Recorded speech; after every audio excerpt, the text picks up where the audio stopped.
77 বছর বয়স হয়েছে, কাইলো মরে যেতে পারে, আমার 90% বন্ধু মরে গেছে গা। ওইগুলা ওই যে আপনারা দেখান 56, 47, 77, ওই ইলেকশন হলে হাসিনা 91%, এইগুলা রাখেন তো আপনারা। আর বিভ্রান্ত দাদা, আর বিভ্রান্ত আমি বললাম তো, সংবিধান দেখা বাংলাদেশটা পরিচালিত হয়েছে, ভোট হোক যাই হোক, কিন্তু যদি আপনি তুলনামূলক জায়গা থেকেও বলেন, আপনি বিএনপির জায়গা থেকেও আপনার আমি প্রশ্ন করতে পারি যে বিএনপির আমলে কোন বাংলাদেশের কোন সাংবিধানিক মূলনীতি রক্ষা করা হয়েছে, বিচার বিভাগীয় হত্যা কোনটা বন্ধ হয়েছে, কিন্তু এই সরকারের সময় এসে আপনি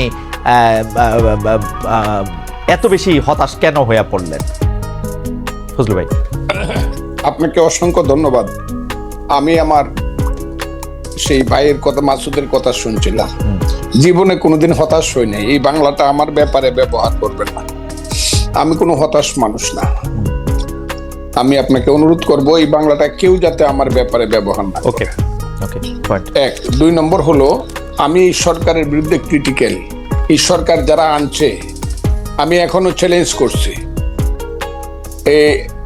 গত 10 বছর, আমি 15 বছর আওয়ামী লীগ সরকারের বিরুদ্ধে আমি যা করছি, আমি যা বলছি, আমার নামে যে রাষ্ট্রদ্রোহ মামলা হয়েছে, আমাকে যে আমেরিকাতে নির্বাসনে রাখা হয়েছে, আমাকে যে জেলে রাখা হয়েছে, এই আমি 10 বছর বাড়িতে যাইতে পারি নাই, মা বাবার কবর জিয়ারত করতে পারি নাই হাসিনা সরকারের সমালোচনা করার কারণে। আমি যতবার হাসিনা সরকারকে ফ্যাসিস্ট বলছি, ফ্যাসিস্ট বা যে শব্দটা, এটাই আমি প্রথম এস্টাবলিশ করছি সবার আগে।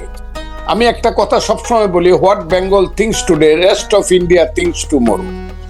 গোখলে নামে একজন মহান ব্যক্তি এই কথাটা বলেছিলেন।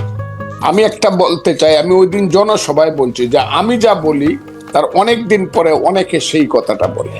এই সরকার ক্ষমতায় আসার পিছনে, ক্ষমতায় বলবো না, দায়িত্ব পাওয়ার আসার পিছনে আমারও অনেক বেশি প্রচেষ্টা আছে, জীবন মৃত্যুর খেলা আছে। আমার ছেলেগুলা রাত্র 3টার সময় বাইরে হয়ে গেছে, খুঁজে পাইনি, 5 দিন বাসায় আসে না। এগুলো আমরাও মাঠেও ছিলাম, বক্তব্য ছিলাম। ফ্রান্স বিপ্লব যে হয়েছে, বিপ্লবের কয়জন নেতার নাম আপনি বলতে পারবেন? কিন্তু ভলটেয়ার, রুশো, যারা ফিলোসফিক্যালি মানুষকে উদ্বুদ্ধ করছে, তাদের নাম বলতে পারবেন। এই দেশে যারা হাসিনা বিরুদ্ধে আদর্শগতভাবে মানুষকে উদ্বুদ্ধ করছে, আমি দাবি করি তার মধ্যে আমি শুধু একজন না, সবার মধ্যে আমি অন্যতম। আর বেশি বললাম না, বললে আবার নিজের ব্যাপারে বেশি ডুল পিটানো হয়। এক, আমি প্রত্যেকদিন বলতাম আমার ওয়াইফকে, যে কোনো সময় আমি মরতে পারি, তুমি বিধবা হইতে পারো, ছেলেরা এতিম হইতে পারে, ভয় পাইবা না। এইসব কথা আমি আপনাকে বলি। আওয়ামী লীগের বিরুদ্ধে আমি যে ফাইট, আওয়ামী লীগ মানে 15 বছর হাসিনার বিরুদ্ধে, 15 বছর না, 96 সন থেকে শেখ হাসিনার বিরুদ্ধে। আমার 3টা ইলেকশন শেখ হাসিনা লুট করে নিছে। আব্দুল হামিদ আমার সঙ্গে 2টা ইলেকশনে ফেল করছে, তারপর আমাকে ডিক্লেয়ার করে নাই। আমি স্বতন্ত্র ইলেকশনে 96 সনে আব্দুল হামিদের চেয়ে 5200 ভোট বেশি পাস করছিলাম। 96 এর ভোটটা গণলে এখনো প্রমাণিত হবে। কাজে আমি আওয়ামী লীগের প্রতি, আমি এখন বলতেছি যে আওয়ামী লীগের লিখতে 10 বছর সময় লাগবে। আপনি কি শুনছেন আমার এই বাক্যটা? কতদিন যাবত শুনছেন? আপনি নিজে বলেন। আওয়ামী লীগের বলছি, আমি বলছি আওয়ামী লীগের হাইব্রিডরা। প্রথমত শেখ হাসিনা নিঃশর্ত শুধু ক্ষমা না, কি ক্ষমা চাইতে হবে যদি বাংলার মানুষ ক্ষমা না করে? আওয়ামী লীগের এই হাইব্রিড যারা কোনোদিনই দেশে পলিটিক্স করতে পারবে না। এই কথাটা আমি বলছি, প্রতিদিন বলতেছি, এখনো বলছি। এখন আমি বলতেছি সরকারের বিরুদ্ধে আমি না, কিন্তু সরকারের কর্মকাণ্ডের বিরুদ্ধে। আমি ইউনূস সাহেব যেদিন হয়েছে, আমি ইউনূস সাহেব সম্পর্কে যা বলছি, মাসুদ কেন, আপনি কেন, বাংলাদেশের কেউ বলতে পারবে না আমি ইউনূস সাহেবকে কি বলছি? শুনেন না আমি কি বলছি? 100 বছরের মধ্যে এমন সুসন্তান বাংলায় জন্মগ্রহণ করে নাই। বাঙালি মুসলমানের মধ্যে তিনি সুসন্তান, যিনি নোবেল প্রাইজ। এগুলো আমি বলছি। আমি 8 তারিখে রাত্র 9:30 উনি যখন শপথ নেন বঙ্গভবনে, আমি সবচেয়ে জোরে হাততালি দিছি। আমার কথা ছিল, এই বুঝি বাংলাদেশের পূর্বাকাশে কিছুটা সূর্য উদিত হলো, এবং এখন থেকে সঠিক পথে লাইনটা যাবে। কিন্তু আমি যেদিন থেকে বুঝতে পেরেছি এই সরকার কূটকৌশল করিয়া নন ইস্যুকে ইস্যু বানায়া, ফালতু বাজে কথা বইলা শুধু ক্ষমতাকে প্রলম্বিত করতে চায় বিনা নির্বাচনে, সেদিন থেকে টুকটাক কথা বলা শুরু করছে। টুকটাক আমার কথাটা বলেন। আমি কিন্তু প্রথম বলছি ঠিক আছে 2 বছর নেন, এখন কিন্তু 2 বছর বলি না। আমি আমি একটা নিঃশর্ত ভাবে বলছি 2 বছর নেন, আমার দল আমাকে যে তুমি 2 বছর কেন দিলা, আমি বলছি দিছি ইউনূস সাহেবের মতো লোক 2 বছর দেশ চালা। কিন্তু যখন আমি বুঝতে পারছি এই যে মাসুদ বসে আছে, তারা আমাদের সন্তান, তারাই আগামী দিনে এই দেশে রাষ্ট্র চালাবে, আমি খুব দোয়া করব তারা যাতে যোগ্যতা সহকারে রাষ্ট্র চালায়।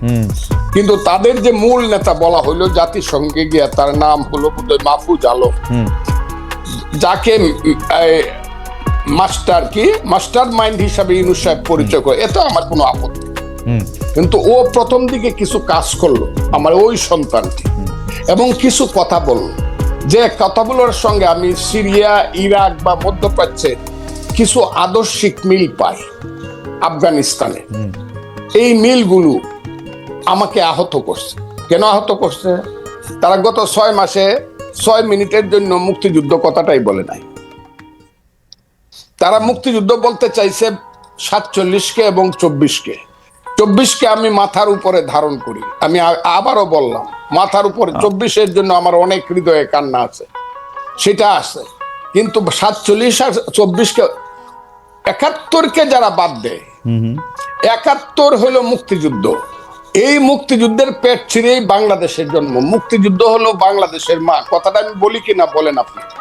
না, বলেন। মুক্তিযুদ্ধ না হইলে বাংলাদেশ হইতো না। যে মুক্তিযুদ্ধের পেট ছিঁড়ে বাংলাদেশ হলো, সেই বাংলাদেশের উপদেষ্টা হয়ে একজন তার মারে স্বীকার করতেছে না, যে মারে যে স্বীকার করতেছে না সে তো সুসন্তান না। কিন্তু সেই কিন্তু ফুলু ভাই, আপনি কি খেয়াল করেছেন যে 1 সপ্তাহ কম আগে জনাব মাহফুজ আলম একটা ফেসবুকে স্ট্যাটাস দিয়েছেন, যেটা শিরোনাম হচ্ছে মুক্তিযুদ্ধ মানে বাংলাদেশ। আমি শুনেছি। তাইলে ওই পেজটা উনি এই বিতর্কটা উনি সৃষ্টি, তাইলে আমি যদি বলি অবশেষে অরিন্দম কহিলা বিষাদে, আপনি যেটাকে লিবিয়া, সিরিয়া, ইরাক দেখতেছেন, সেটা কি আপনার কাছে মনে হয় এটা আপনার ইন্টারপ্রিটেশন আপনি এরকম দেখতেছেন? আমার ইন্টারপ্রিটেশন, তাদের কথায় আমি আপনাকে বলি, তাদের কথায় আমি এরকম দেখতেছি। কেন দেখতেছি? এখন আবার কালকে দেখলাম তারা যে নতুন দল করবে, এটার যে কথাবার্তা গুলো তারা বলছে সব হলো লিবারেল ডেমোক্রেটিক পার্টির কথা। তা আপনি যদি সকালে একরকম কথা বলেন, দুপুরে একরকম বলেন, বিকালে একরকম বলেন, রাত্রে একরকম বলেন, তা আমরা আপনি একটা দেশকে কিভাবে পরিচালনা করবেন এবং কিভাবে একটা নতুন দল গঠন করিয়া?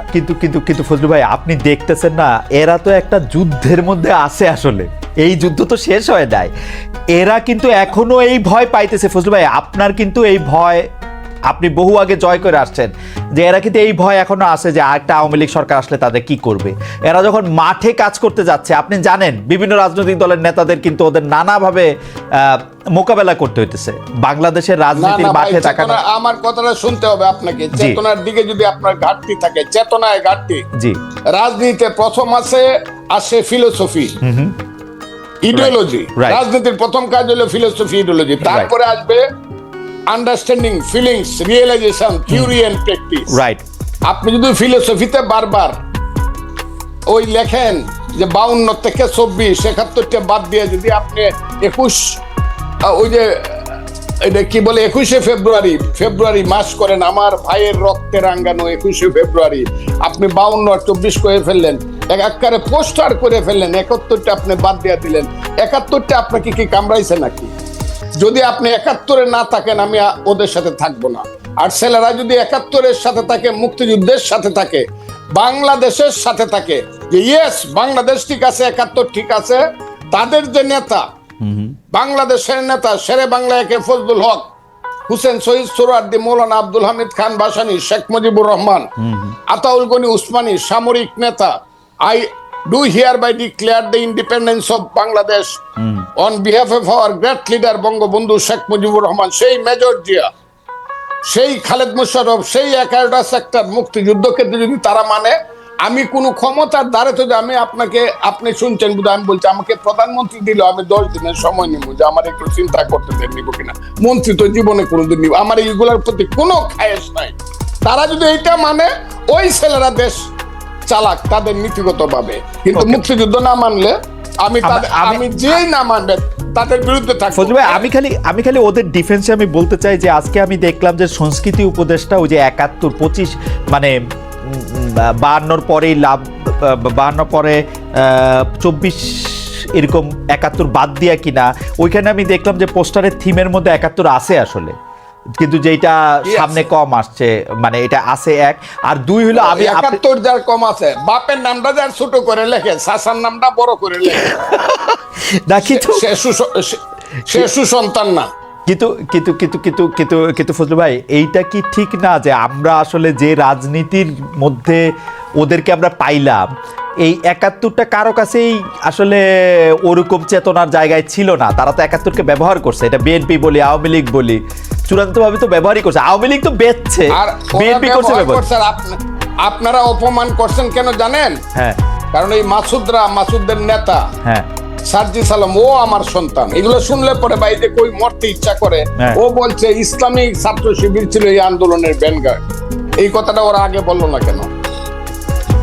এই কথাটা খুব বলতো তারা না, কিন্তু ফজলু ভাই, আমি জাস্ট বেনিফিট দেওয়ার জন্য ওই ইসলামী ছাত্র শিবির অনুষ্ঠানে গেছে গিয়া বলছে ইসলামিক ছাত্র শিবির আমাদেরকে সাহায্য করছে। না, অনুষ্ঠানে যায় না, ও শহীদ মিনারে বলছে, ওদের মিটিং এ বলছে, সার্জিস নিজেদের মিটিং এ বলছে, ইসলামী ছাত্র শিবিরের মিটিং এ না। না, আমার তো ধারণা ওই ইসলামী ছাত্র শিবিরের মিটিং এ বলছে। নো নো, ইসলামী ছাত্র শিবিরের মিটিং এ সোহরাওয়ার্দী উদ্যানে শিবিরের সদস্য আমার মনে হয় যে ইসলামী ছাত্র, যাই হোক আমার মনে হয় যে ফজলু ভাই অনেকগুলি প্রশ্ন তুলেছেন, সেই প্রশ্নগুলি আমি একটা কথা বলে দিই আপনাকে, জি, যাই মনে করুক, হ্যাঁ, যে যা মনে করুক, যে ইসলামিক ছাত্র শিবিরের পত্রিকায় লেখে যে মুসলমান যারা মুক্তিযুদ্ধ করছে তারা মাপ চাইতে হবে, আমি তাদেরকে আলবদর রাজাকারের সন্তান ছাড়া কিছু মনে করি না, এবং আলবদর রাজাকারের সন্তানের সাথে আমার কোনোদিন মিল হবে না। ওরা আমাকে কিন্তু ফজলু ভাই এইটা ওদেরকে পয়েন্ট আউট করার পর এটা ওরা প্রত্যাহার করলো, তো এটা তো ওরা বজায় রাখবে কেন? ওদের যে স্বভাবের পরিবর্তন হয় নাই, চরিত্রের পরিবর্তন হয় নাই, এরা যে 71 সনের হয়ে গেছে এটা প্রমাণ। ওকে, আমি ফজলু ভাই অনেকগুলি প্রশ্ন অবতারণা করেছেন, আমি জনাব আব্দুল হান্নান মাসুদের কাছে ও কিছু বিষয়। 77 বছর বয়স হয়েছে, কাইলো মরে যেতে পারে, আমার 90% বন্ধু মরে গেছে গা। ওইগুলা ওই যে আপনারা দেখান 56, 47, 77, ওই ইলেকশন হলে হাসিনা 91%, এইগুলা রাখেন তো আপনারা। আর বিভ্রান্ত আর বিভ্রান্ত আমি বললাম তো, ইউনূস সাহেব এই কথাটা বইলা, উনি যে আমি কতদিন বলছি যে 10 জন প্রধানমন্ত্রীকে জোড়া দিয়ে যত লম্বা হয় তার চেয়ে বেশি লম্বা ইউনূস সাহেব। এই কথাটা কে বলছে বাংলাদেশে? এটা আমি বলছি। আমি সারা ফজলুর রহমান সারা নতুন কথা বাংলাদেশে বলার মানুষ খুব কম না, কিন্তু এটা কি আপনি রিয়েলি মিন করেন যে 10 জন প্রধানমন্ত্রী জোড়া দিলে ডক্টর ইউনূস তার চেয়ে বড়? আমি মনে করি এই যে তৃতীয় বিশ্বের 10 জন প্রধানমন্ত্রী, তৃতীয় বিশ্বের 10 জন প্রধানমন্ত্রী, মানে এইটা আমার কাছে মনে হয় যে এটা ওভার স্টেটমেন্ট। উনি একটা প্রাইজ দিচ্ছেন, এটা ঠিক, উনি এই পৃথিবীতে অনেক পরিচিত একজন মানুষ, এটা ঠিক, কিন্তু জনপ্রতিনিধি না। ঠিক আছে, এটা আপনার মতামত, আপনি মনে করেন যে উনি 10 জনের মতামত। আমি আপনাকে বলি না, উনি বিশ্বে আমাদের হয়ে নাম করেছেন, আমি একটু অবার বলে ফেলতে পারি, কিন্তু উনাকে আমি উনি কেন ছেলেরাই সব করছে, এই একবার কইলেও শেষ হয়েছে, 2বার কইলে প্রতিদিন কয় ছেলেরাই সব করবে। আল্লাহ, ঠিক আছে। না, এইখানে ছেলেরা সব করেন, উনি বলছে ছাত্ররা দল গঠন করবে, এইটা আসলে তার নিরপেক্ষতা। আপনি তো প্রশ্নটা শুনেন নাই মনে ফজলু ভাই, উনি প্রশ্নটা নিরপেক্ষতা হারাইছে। হ্যাঁ, বেশিরভাগ লোক, মানে 44% লোক 63,000-এর মধ্যে বলছে উনি নিরপেক্ষতা হারাইছে, এই কথা বললেন। এটা আপনি বলেন, আমি মনে করি শুভবুদ্ধি সম্পন্ন যারা চেতনা সম্পন্ন লোক বেশিরভাগই মনে করবে যে এই কথাটা ওনার ঠিক আছে। এর আগে কোনো মহান নেতার সাথে আমি বসি না, আমি আগে জানলে মহিউদ্দিন সাহেবকে আমি অন্য কিছু বলতাম। শুনো তুমি কথাটা, ফাউন্ডেশন কি বুঝায়? একটা বিল্ডিং এর ফাউন্ডেশন, বাংলাদেশের ফাউন্ডেশন কি? বাংলাদেশ নামটা কিভাবে হলো,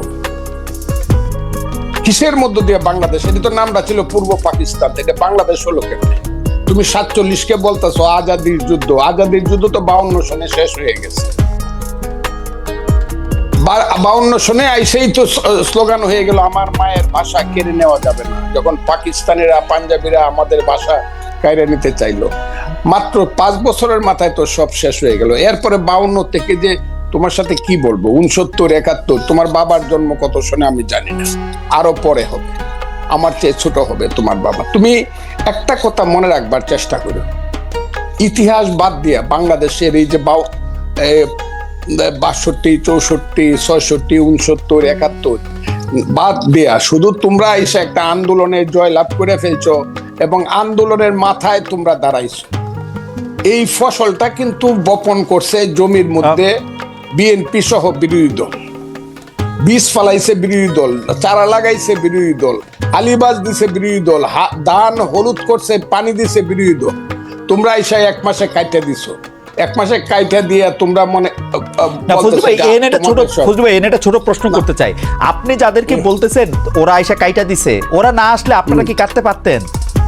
একদম একদম, হয়তো বা আরো 15 দিন পরে হইতো, আরো 1 মাস পরে হইতো, কিন্তু হতো না। কে বলছে হয় নাই? একদম, কারণ জিনিসটা তো একদম পাকা ছিল। তো 17 বছরে হয় নাই। এটার উপায় আমি তাদেরকে অসংখ্য ধন্যবাদ দিব, মাথা নিচু করে। একদম আমি আমার সন্তানদের প্রতি অনেক বেশি শ্রদ্ধা জানাবো যে তারা এই নেতৃত্বটা দিছে। কিন্তু এর অর্থই না যে এই যে 15 বছর যাবৎ বিএনপি সহ সমস্ত বিরোধী দল শত শত হাজারে হাজারে জেল কাটছে, লাখে লাখে মামলা খাইছে, শত শত গুম হইছে, এই সব বাদ দিয়া এই সন্তানেরা যদি বলে তারাই সব করে ফেলছে, তাইলে তাদের সাথে আমার কথা তারা পরে বুঝবে। ফজলু ভাই আমি একটু আপনার কাছে হাত জোর করে বলি, ওরা তো এটা বলতে চায় না যে ওরা সব করছে। ওদেরকে ওরা যখন না, আপনি দেখেন ওরা যখন বিএনপি কে সরকারে আসতে বলছে, বিএনপি সরকারে আসে না, ওরা কি করবে? বিএনপি সরকারেও আসবে না, ডিস্টার্ব করবে, তো কেমনে হবে? মাসুদ আমার সন্তানের মতো। আমি যখন ছাত্রলীগের প্রেসিডেন্ট 80 সনে, ওই সময় কিন্তু ও জন্মগ্রহণ করে নাই। আমি 80 সনে ছাত্রলীগের প্রেসিডেন্ট, 83 পর্যন্ত এরশাদ বিরোধী আন্দোলনের আমি প্রধান নেতা। যেদিন জয়নাল, জাফর, মুজাম্মেল, কাঞ্চন, দীপালি শাহ, আমি প্রধান নেতা, আমি একা বক্তৃতা করছি। এগুলো তো এদেরকে বলে লাভ নাই তো এইসব কথা। তুফাইল আহমদরা কারা, শাহ মুয়াজ্জেমরা কারা, নূরে আলম সিদ্দিকী মুক্তিযুদ্ধ কারা করছে? এরা কি আন্দোলন সংগ্রাম করে? আমার কথা শুনলেন, এক সেকেন্ড, এরা কি আন্দোলন করেই কইছে আমাকে মন্ত্রিসভায় নেও আর আমার কথায় রাষ্ট্র চলবো?